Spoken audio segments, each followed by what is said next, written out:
Julie Johnson is a name on many lips. The Congresswoman from Texas's 32nd District has quickly become a prominent figure in Washington.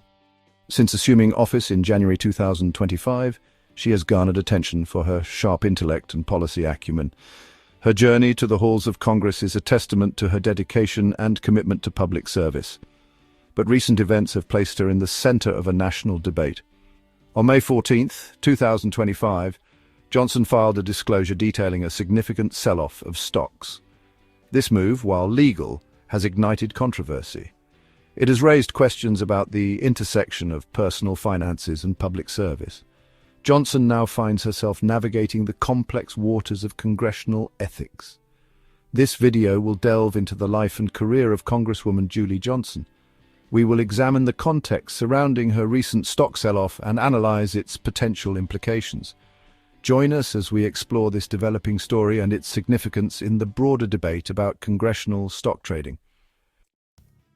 Julie Johnson's path to Congress was paved with academic and professional success. Born in Kansas City, Kansas, she developed a keen interest in history and government from a young age. This passion led her to the University of Texas at Austin, where she earned a Bachelor of Arts degree in 1987. Driven by a desire to serve her community, Johnson pursued a legal career. She graduated from the University of Houston Law Center in 1991, embarking on a successful career as an attorney. This experience instilled in her a deep understanding of the legislative process and a commitment to justice. Her transition to public service began in 2019, when she was elected to the Texas House of Representatives. Representing District 115, Johnson quickly made a name for herself as a tireless advocate for her constituents. During her 3 terms in the state legislature, she championed patient protection, spearheaded insurance reform, and authored the first bipartisan Medicaid expansion bill in Texas. Julie Johnson's legislative achievements did not go unnoticed. In 2024, she set her sights on a higher office, the United States Congress. Her campaign resonated with voters, and she secured a resounding victory with over 60% of the vote. This win made her the first openly gay member of Congress from the South and the first woman to represent Texas's 32nd Congressional District. Since her arrival in Washington, D.C., Johnson has been actively involved in shaping national policy. Her committee assignments reflect her commitment to key policy areas.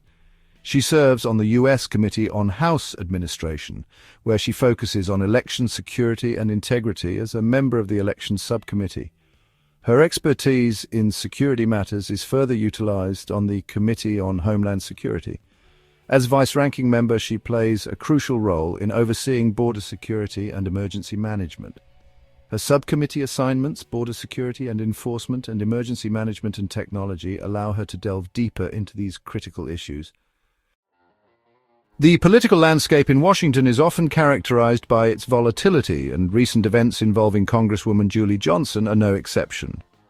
On May 14, 2025, Johnson found herself at the center of a media storm following the disclosure of a significant stock sell-off. This financial transaction, while legal, has sparked intense scrutiny and reignited the debate surrounding congressional stock trading. The disclosure revealed that Johnson had sold over 30 stocks, including shares of major corporations like J.P. Morgan Chase and Company, Johnson & Johnson, and the Walt Disney Company. This revelation came at a time of heightened sensitivity surrounding congressional ethics, with calls for stricter regulations on lawmakers' financial activities gaining momentum. The timing of Johnson's stock sell-off raised eyebrows. It coincided with growing public concern over potential conflicts of interest among elected officials. Critics argue that lawmakers with access to privileged information could potentially profit from their positions, undermining public trust in government. Congresswoman Johnson's stock sell-off unfolded against a backdrop of growing national debate about the ethics of congressional stock trading. The issue has become increasingly divisive, with lawmakers and the public sharply divided on the need for stricter regulations. Proponents of stricter regulations argue that current laws are insufficient to prevent potential conflicts of interest. They point to instances where lawmakers have been accused of using their positions for personal financial gain. They argue that a ban on stock trading by members of Congress is necessary to restore public trust and ensure that legislative decisions are made in the best interest of the nation, not personal portfolios. Opponents of a ban counter that such measures would unfairly restrict the financial freedoms of elected officials. They argue that existing disclosure rules are sufficient to prevent insider trading, and that a ban would discourage successful individuals from seeking public office. This debate is not new.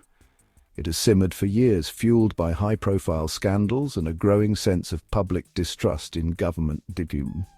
However, recent events, including the COVID-19 pandemic and the subsequent economic downturn, have brought the issue to the forefront of national attention.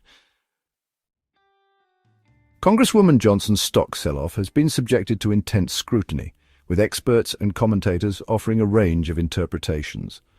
Some view the move as a calculated attempt to get ahead of potential trading restrictions, while others see it as a sign of carelessness or worse, impropriety.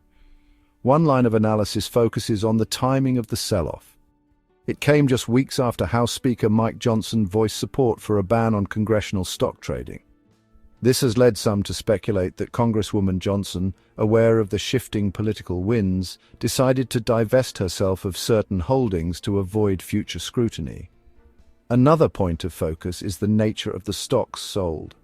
Some of the companies involved, such as J.P. Morgan Chase and Company, have faced increased regulatory scrutiny in recent months. This has raised questions about whether Johnson possessed insider information that influenced her decision to sell. It's important to note that, at this point, there is no evidence to suggest that Congresswoman Johnson engaged in any illegal activity. The timing and nature of her stock trades could be entirely coincidental. However, the optics of the situation are undoubtedly damaging. The controversy surrounding Congresswoman Johnson's stock trades highlights a fundamental tension at the heart of American democracy: the balance between personal liberty and the responsibilities of public office.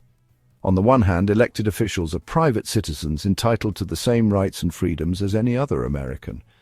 This includes the right to manage their personal finances as they see fit within the bounds of the law.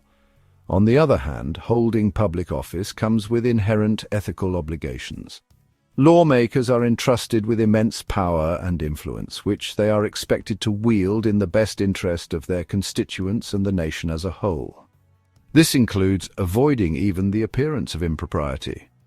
Striking the right balance between these competing interests is essential for maintaining public trust and ensuring the integrity of our democratic institutions. However, as the debate over congressional stock trading demonstrates, finding that balance is no easy task. The controversy surrounding Congresswoman Johnson's stock trades underscores the need for greater transparency and accountability in government. While existing disclosure laws are a step in the right direction, they are clearly insufficient to prevent the perception of impropriety.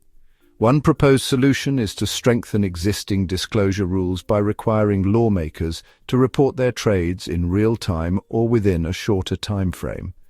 This would make it more difficult for them to profit from insider information and would give the public greater visibility into their financial activities. Another proposal is to establish an independent body, similar to the Office of Government Ethics, to oversee congressional stock trades. This body would be responsible for investigating potential conflicts of interest and enforcing ethical guidelines. Ultimately, restoring public trust requires a comprehensive approach that includes both stricter regulations and a renewed commitment to ethical conduct from our elected officials. Congresswoman Johnson's stock sell-off serves as a stark reminder that the actions of our elected officials have consequences, both personal and political.